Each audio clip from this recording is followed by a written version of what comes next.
How to do this slide. We've been practicing our drag and drop, where I click on the item and then I drag it to the place I want it to be and then I let go.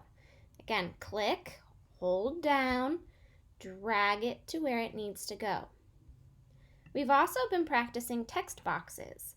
I can click and then type on my keyboard.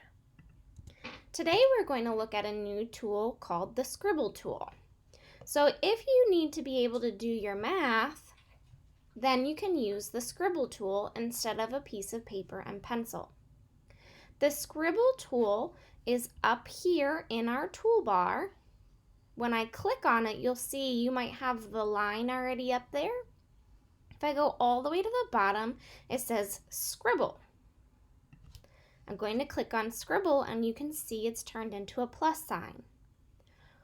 In the video, I showed you how I want to add these two together first. So I can draw that by using my mouse. I can change the color of it and to make it look a little bit thicker up here. So I can change it maybe to a white so it pops out a bit more. Here I can change the thickness. I like about a 4. And then I click off of it so I don't see the squares. So I just drew that there. So I want to do 3 plus 4.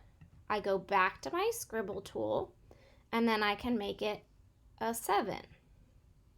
Again, if you want, change the color and the size of the line so you can see it better. Now, again, I'm going to show you that on the other side.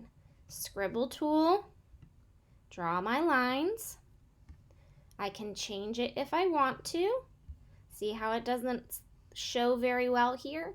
If I want to make it better, I can click on it, make it bigger, and I can change the color of it. So I already did this problem once, so I know the answer. 3 plus 4 is 7.